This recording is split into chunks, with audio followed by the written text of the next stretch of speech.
एक बहुत fascinating question जो बहुत सारे लोगों के मन में होता है कि क्या पुनर्जन्म सच में होता है? क्या रीइंकार्नेशन थियरी ट्रूथ है? क्या सच में लोग मरने के बाद दोबारा से जन्म लेते हैं, या ये जस्ट एक मिस्ट्री है? क्योंकि दुनिया में बहुत सारे ऐसे केसेस तो देखने को मिले हैं और ये बात सच है कि दुनिया में ऐसे बहुत सारे केस हुए हैं जहां पे लोग अपनी प्रीवियस लाइफ के बारे में बात कर रहे हैं, अपनी प्रीवियस लाइफ के कैरेक्टर्स के बारे में बात कर रहे हैं कि मेरे पिछली जिंदगी में मेरा नाम ये था, मैं इस जगह पे रहता था, मेरा ये काम धंधा था। इस तरीके की बातें दुनिया में बहुत सारे केसेस मिले हैं। ठीक है, तो अब ये जो केसेस मिलते हैं तो क्या ये सच में पुनर्जन्म हुआ है या इसके पीछे कोई दूसरा कारण है? और दुनिया में से बहुत सारे केसेस तो हैं, जिनमें से एक बहुत फेमस केस इंडिया का भी है, वो है शांति देवी केस। इंडिया में भी एक बहुत फेमस है, पूरी दुनिया में बहुत सारे फेमस केसेस हुए हैं ऐसे, लेकिन उसमें से एक बहुत फेमस केस इंडिया का भी है जो है शांति देवी केस। तो पहले इस शांति देवी केस के बारे में मैं थोड़ा सा आपको एक इंफॉर्मेशन दे देता हूं कि शांति देवी का जन्म हुआ था 1926 में दिल्ली में। ठीक है, 1926 में दिल्ली में एक परिवार में शांति देवी नाम की बच्ची का जन्म होता है, यानी बच्ची का जन्म होता है और वो उसको नाम रखता है शांति देवी।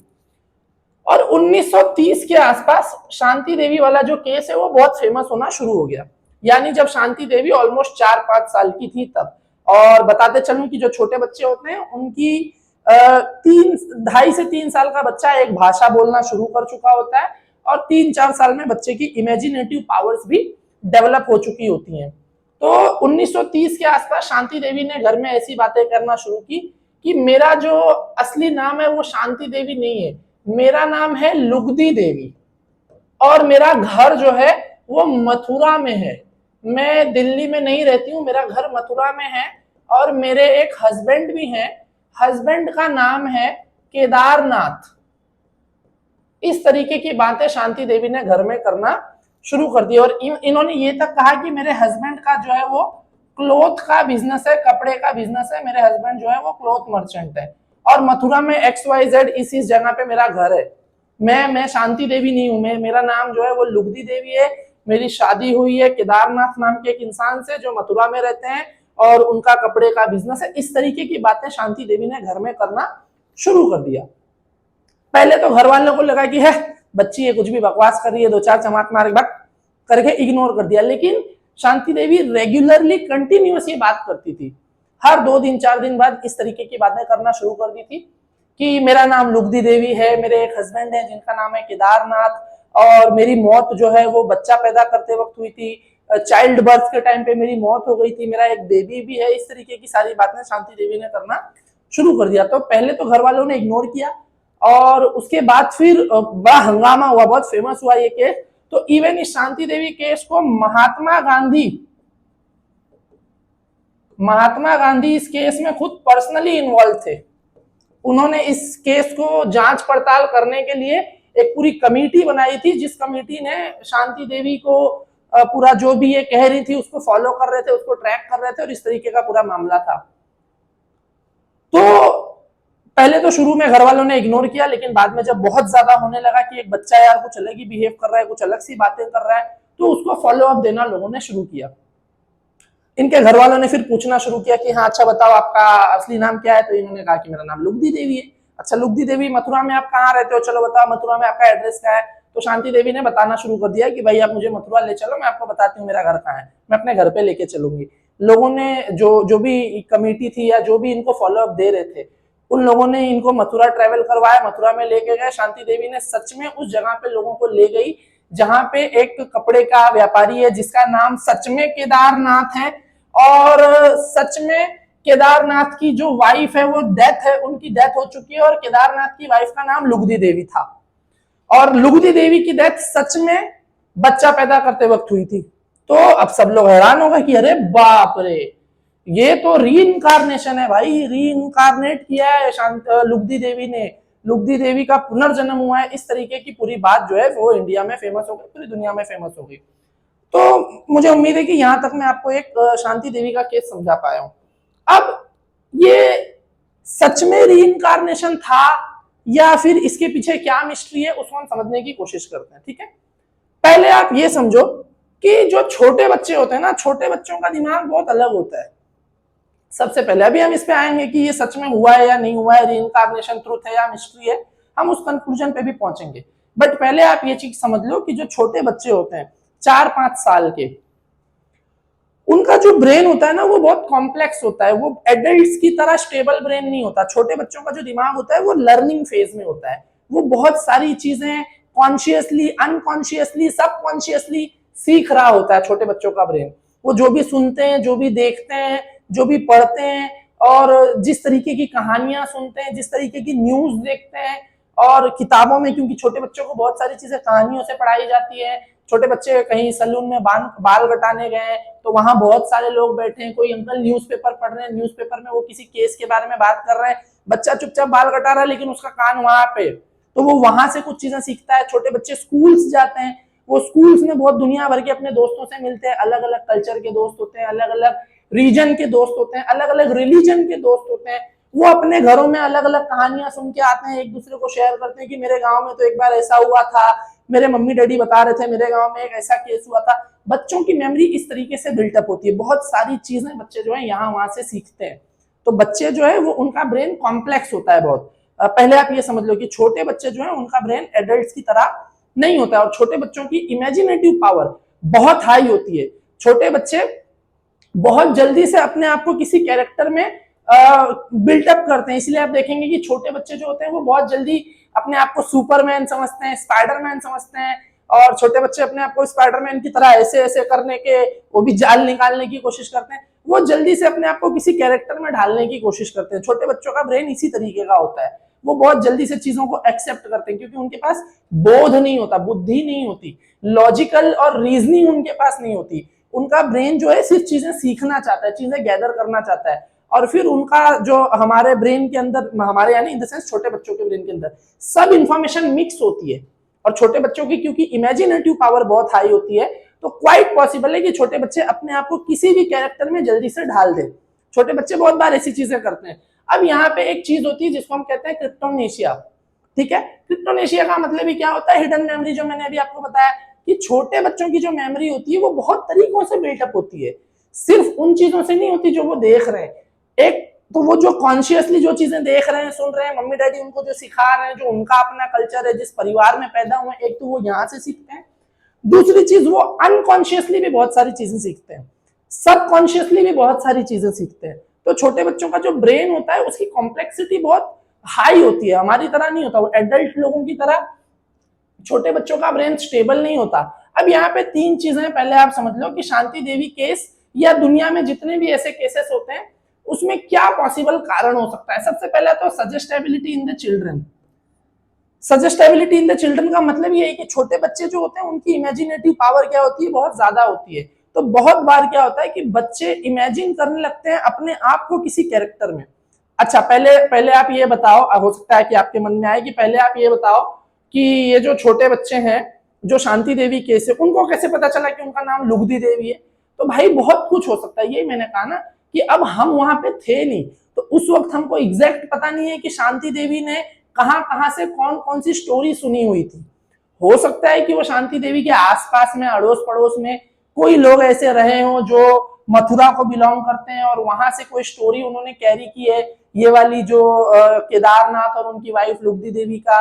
होता है ना, कभी कभी बच्चे आपस में बैठे रहते हैं, बात करते हैं कि हमारे मम्मी डैडी बता रहे थे कि मेरे मम्मी के ससुराल में, या मेरे मम्मी के जो है वो मेरे ननिहाल में, मेरे मम्मी के मायके में एक ऐसे ऐसे अंकल आंटी थे, उनका नाम लुगदी देवी था, वो मर गई जब उनके बच्चा पैदा हो रहा था, तब मर गई।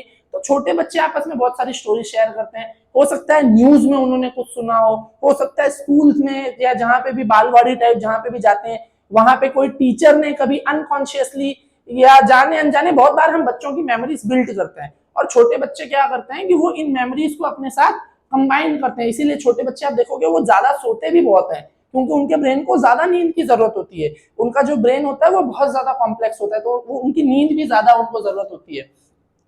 तो ये हो सकता है कि बहुत बार सजेस्टेबिलिटी इन द चिल्ड्रन हो जाता है कि बच्चे अपने आप को ऑटोमेटिकली बाय डिफॉल्ट उस कैरेक्टर में इमेजिन करने लगते हैं।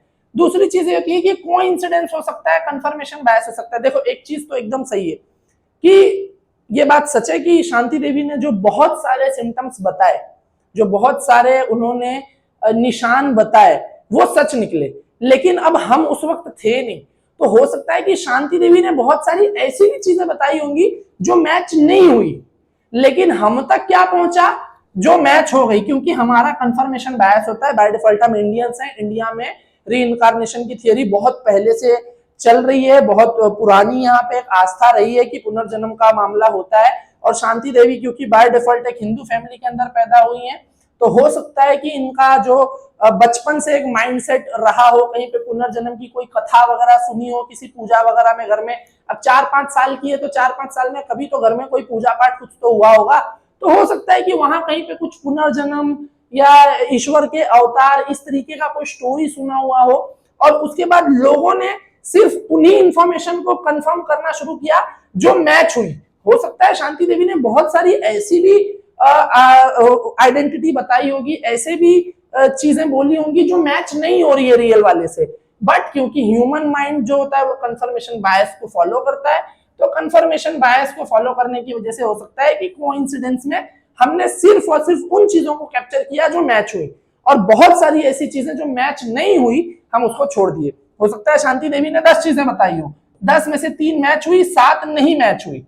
10 में से हो सकता है 3 मैच हुई, 7 नहीं मैच हुई। लेकिन क्योंकि ह्यूमन माइंड ऐसे ही काम करता है, हम कंफर्मेशन बायस पे काम करते हैं, तो क्योंकि 3 मैच हो गए, अरे बाप रे 3 चीजें परफेक्ट बता दी, तुरंत उसको हंगामा मचाना शुरू। तो ये एक कुछ पॉसिबल रीजन हो सकते हैं, मैं इसको डिनाई नहीं कर रहा हूं। अभी हम आगे और उसमें भी आएंगे। शांति देवी के केस को जो है वो पर्सनली बहुत सारे लोगों ने रिसर्च किया। देखो दुनिया में बहुत सारे अलग अलग रिसर्चर्स हुए हैं जिन्होंने री इनकारनेशन वाली थियरी पे रिसर्च किया। ये देखो यहाँ पे ये इतने जो नाम लिखे हुए हैं, ये बहुत सारे ऐसे अलग अलग रिसर्चर्स हैं, जिनमें ये पहली लाइन में जो नाम लिखे हुए हैं ये कुछ फेमस रिसर्चर्स हैं जिन्होंने री इनकारनेशन वाले टॉपिक के ऊपर अपनी अलग स्पेशल लेवल की रिसर्च की है।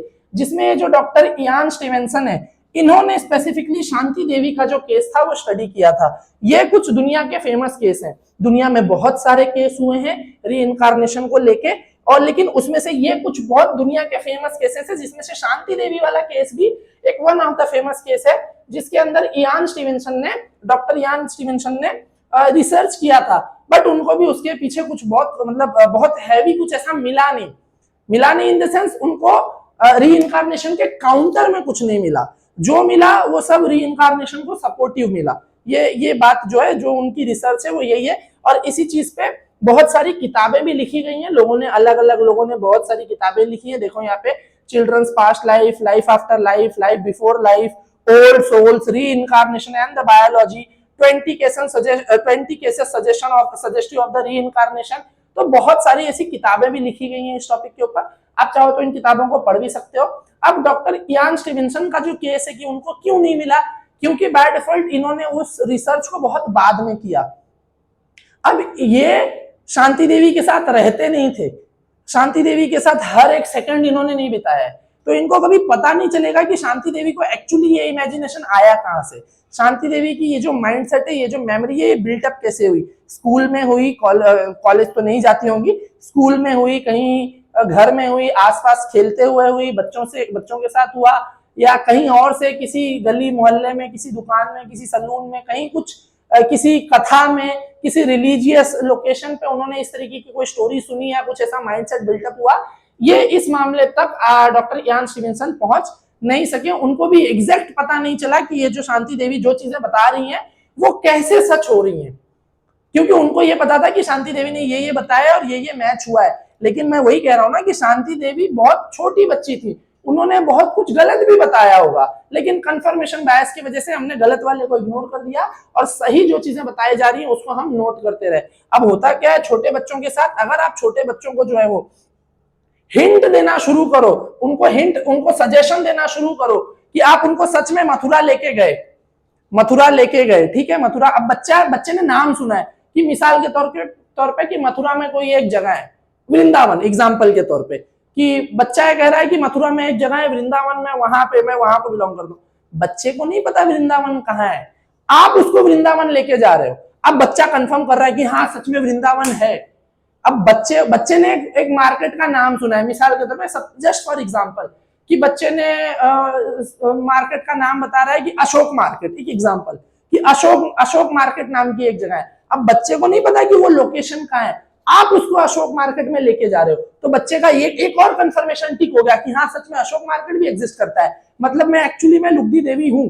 अब वहां पे बच्चे को एग्जैक्ट नहीं, पर बच्चे ने वो स्टोरी सुनी है कि एक मंदिर के सामने केदारनाथ जी की दुकान है। अब आप वहां ढूंढ रहे हो, ये रहा मंदिर, और मंदिर के सामने जो दुकान है केदारनाथ, तो बाय डिफॉल्ट जो केदारनाथ बच्चे ने जहां से भी सुना है, जब आप उस दुकान के मालिक को पूछोगे भाई आप केदारनाथ हो, बच्चा बोलेगा हाँ, मतलब वो बोलेगा कि हाँ केदारनाथ, तो बच्चा बोलेगा yes he is Kedarnath and he is my husband. तो इस तरीके से जब आप बच्चे को कंफर्मेशन बायस देते हो, सजेशन देते जाते हो कि हाँ बेटा ये वाला घर ऐसा वाला, आप बच्चे को अनकॉन्शियसली जाने अनजाने खुद उन चीजों में लीड कर रहे होते हो। तो बहुत बार ये चीजें ऐसे भी डेवलप होती है। हाउएवर इसका एग्जैक्ट किसी के पास कोई आंसर नहीं है कि ये सच में है या सच में नहीं है, लेकिन किसी भी कंक्लूजन पे पहुंचने से पहले बहुत सारे ऐसे क्वेश्चंस हैं जो री इनकारनेशन को लेके खड़े होते हैं। सबसे जो पहला क्वेश्चन है कि हर बार ये छोटे बच्चे ही क्यों करते हैं, किसी एडल्ट आदमी को अपना पुनर्जन्म क्यों याद नहीं आता? तो जो न्यूरोलॉजिस्ट होते हैं, जो साइकोलॉजिस्ट होते हैं, वो इसका आंसर यही करते हैं, क्योंकि छोटे बच्चों की इमेजिनेटिव पावर ज्यादा होती है। छोटे बच्चे अपने आप को किसी कैरेक्टर में बहुत जल्दी से ढाल देते हैं, छोटे बच्चे जल्दी से किसी कैरेक्टर को एक्सेप्ट करते हैं, उनका ब्रेन ही वैसा होता है। इसलिए हमेशा आपको हर बार ये री इनकारनेशन वाला जो आंसर है, री इनकारनेशन वाली जो स्टोरीज हैं, वो छोटे बच्चों में देखने को मिलेगी। टीनेजर्स कभी नहीं बोलेंगे, क्योंकि टीनेजर्स की बॉडी में तो हार्मोनल चेंज हो रहा होता है, वो तो प्यार में पागल होता है, तो उसकी तो कहानी अलग है। एडल्ट्स के ऊपर जो है लाइफ का प्रेशर होता है, पैसे कमाने हैं, फैमिली संभालनी है, मम्मी डैडी को देखना है, घर खरीदना है, एडल्ट्स का ब्रेन अलग काम करता है। छोटे बच्चों की जिंदगी में ये सब काम नहीं होता, छोटे बच्चे सिर्फ और सिर्फ लर्निंग फेज में। छोटे बच्चों का जो एक्चुअली जो ब्रेन होता है, वो इंफॉर्मेशन फ्लड को फेस कर रहा होता है कि हर जगह से इंफॉर्मेशन आ रही है, हर जगह से सब कुछ सीखने जा रहे हैं, मम्मी डैडी कुछ सिखा रहे हैं, स्कूल वाले कुछ सिखा रहे हैं, ट्यूशन टीचर कुछ सिखा रहा है, दोस्त यार कुछ सिखा रहे हैं, समाज कुछ सिखा रहा है, पंडित जी मौलाना जी वो कुछ सिखा रहे हैं, हर जगह से वो सीखे जा रहे हैं। तो बहुत सारी चीजें एक साथ सीखने की वजह से बच्चों का ब्रेन जो है वो मैसअप कर देता है। इमेजिनेटिव उनका जो पावर होता है, उनके जो ब्रेन का टेम्पोरल लोब होता है, जो मेमोरी प्रोसेस करता है, वो टेम्पोरल लोब अच्छे से फंक्शन नहीं कर पाता, और पूरी मेमोरी जो होती है वो आपस में मैसअप हो जाती है, और एक अलग ही नई कहानी बच्चे के दिमाग में बन जाती है। आप चाइल्ड साइकोलॉजी को इसके बारे में पढ़ो तो आपको काफी कुछ इसमें शायद समझ में आएगा। तो एक सवाल सबसे पहला ये कि ये री इनकारनेशन वाला मामला हर बार बच्चे ही क्यों करते हैं? कोई बुढ़ा आदमी क्यों नहीं बता रहे कि अरे भाई अचानक मुझे याद आया कि मैं पिछले जन्म में ना ये था? दूसरा पहला सवाल ये कि हमेशा बच्चे क्यों करते हैं। दूसरा सवाल कि ऑलमोस्ट हर बार ये जितना भी री इनकारनेशन वाला मामला होता है, ये सेम रिलीजन में ही होता है। यानी शांति देवी हर बार लुगदी देवी ही होगी, शांति देवी कभी भी जो है वो फातिमा नहीं होगी पिछले जन्म में, शांति देवी हर बार लुगदी देवी ही होती है। तो क्यों ऐसा होता है कि हर बार जो है री इनकारनेशन सेम रिलीजन में ही हो रहा है, वो दूसरे किसी रिलीजन में क्यों नहीं हो रहा है? शांति देवी अपने पिछले जन्म में फातिमा क्यों नहीं है? इस बार जो राम नाम का बच्चा पैदा हुआ है, वो पिछले जन्म में उसका नाम मोहम्मद या अली क्यों नहीं हो सकता? नहीं होता है, आमतौर से ऐसे केसेस नहीं देखे जाते। तो हर बार ये सेम रिलीजन में ही क्यों होता है? और अक्सर उन्हीं रिलीजन्स में क्यों होता है जहां पे ऑलरेडी री इनकारनेशन थियरी को एक्सेप्ट किया गया है। जैसे री इनकारनेशन वाली थियरी जो है वो मुस्लिम्स में बहुत कम, ना के बराबर देखी जाएगी, एकदम एक्सेप्शनली रेयर देखा जाएगा। क्यों? क्योंकि मुस्लिम्स री इनकारनेशन थियरी को एक्सेप्ट ही नहीं करते। तो उनका जब बच्चा जो पैदा होता है तो वो कौन सी स्टोरी सुन के, किस तरीके की टीचिंग सुन के बड़ा होता है? वो हजरत मोहम्मद साहब की स्टोरी सुनता है, वो हजरत अली साहब की स्टोरी सुनता है ना, वो हजरत आदम साहब की स्टोरी सुनता है, इस्लामिक टीचिंग्स को सीखता है अपने मदरसे में, और जहां भी उसके ज्यादातर फ्रेंड्स सोसाइटी में मुस्लिम्स होते हैं। तो इस तरीके से, इसलिए छोटे जो मुस्लिम बच्चे होते हैं उनके लिए आमतौर से री इनकारनेशन का केस कभी नहीं दिखेगा। अगर किसी मुस्लिम बच्चे का री इनकारनेशन वाला केस हो भी रहा है तो भी आप हमेशा नोटिस करोगे कि उसका जो सोसाइटी है वो मेजॉरिटी नॉन मुस्लिम रहा होगा, किसी एक ऐसे रिलीजन से रहा होगा जहां पे री इनकारनेशन थियरी को एक्सेप्ट किया जाता है, और उसके दिमाग में अनकॉन्शियसली ये बात फीड की गई है कि री इनकारनेशन सच में होता है। पाकिस्तान में क्यों नहीं हो रहा है री इनकारनेशन का कोई केस? सऊदी में क्यों नहीं हो रहा है? ईरान इराक में क्यों नहीं हो रहा है? वहां पे नहीं होता है। क्यों? क्योंकि वही उन बच्चों की जो डेवलपमेंट है अर्ली एजेस से, वो एक अलग तरीके से हो रही है। तीसरा एक और सवाल यहाँ पे आता है कि हर बार ये जो री इनकारनेशन वाले केसेस होते हैं वो अपने नियर बाय लोकेशंस में होते हैं, ऑलमोस्ट सेम, ज्यादातर जो होता है वो सेम नेशन के अंदर ही होता है। मतलब इंडिया में कोई बच्चा पैदा होके कभी नहीं बोलेगा कि मैं ब्राजील के किसी एक गांव में रहता हूँ या ब्राजील के किसी शहर में रहता हूँ। क्यों? क्योंकि इंडिया में आमतौर से ब्राजील के बारे में बातें कम की जाएंगी। इंडिया में जो लोग न्यूज़पेपर पढ़ेंगे, जो न्यूज देखेंगे, जो बातचीत करेंगे, वो ज्यादातर अपने आसपास का होता है। तो ये जितने भी री इनकारनेशन वाले प्लेस होते हैं या री इनकारनेशन वाले केसेस होते हैं वो आमतौर से सेम रीजन के से या नियर बाय लोकेशंस के लिए होते हैं, वो बहुत दूर वाले नहीं होते। कोई बच्चा इंडिया में पैदा होके कभी नहीं बोलता है कि मैं जो है वो कनाडा में मेरा जन्म, पिछले जन्म में मैं कनाडा में रहता था, या मैं पिछले जन्म में जो है वो मक्का मदीना में रहता था। चलो मैं आपको बताता हूँ, मैं वहां पे मौलवी था, मुझे पूरी कुरान पहले से ही याद है, अलाओ मैं अभी बता देता हूँ आपको, पूरी कुरान बोल के बता दूं। कोई बच्चा ऐसा नहीं करता। कोई छोटा बच्चा जो है इस तरीके की दूर की लोकेशंस नहीं शेयर करता, वो हर बार नियर बाय लोकेशन से क्यों शेयर करता है? ये कुछ क्वेश्चंस है। और हर बार बच्चे वही इंफॉर्मेशन दे पाते हैं जो नोन है। जैसे नाम बता पाएंगे, अपना प्रोफेशन बता पाएंगे, और अपने फैमिली वालों का नाम बता पाएंगे, अपने घर का एड्रेस बता पाएंगे। ये बहुत आसान इंफॉर्मेशन है, कोई भी इसको चुटकी बजा के गैदर कर सकता है, और कॉन्शियसली या सबकॉन्शियसली या अनकॉन्शियसली इसको सीखा, बच्चों द्वारा सीखा जा सकता है, पता लगाया जा सकता है आउट ऑफ क्यूरियोसिटी। कोई भी बच्चे कभी भी कोई प्रोफेशनल इंफॉर्मेशन आपको नहीं प्रोवाइड करते। आज तक कोई एक सिंगल ऐसा केस नहीं हुआ है जहां पे कोई बच्चा पैदा हुआ और वो अपने पिछले जन्म की बात कर रहा है और वो बच्चा बोल रहा है पिछले जन्म में मैं डॉक्टर था, लाओ मैं आपको बताता हूँ सर्जरी कैसे होती है, हार्ट सर्जरी कैसे होती है, पूरी मैंने पिछले जन्म में डॉक्टर की जितनी पढ़ाई करी थी वो सारा इंफॉर्मेशन अभी भी मुझे याद है, लाओ मैं आपको अब भी बता दूं हार्ट सर्जरी कैसे होती है, बोलो तो परफॉर्म करके दिखा दूं। मैंने जिंदगी में इतने ऑपरेशंस किए थे, मुझे आज भी आता है ऑपरेशन कैसे किया जाता है, हार्ट सर्जरी कैसे की जाती है।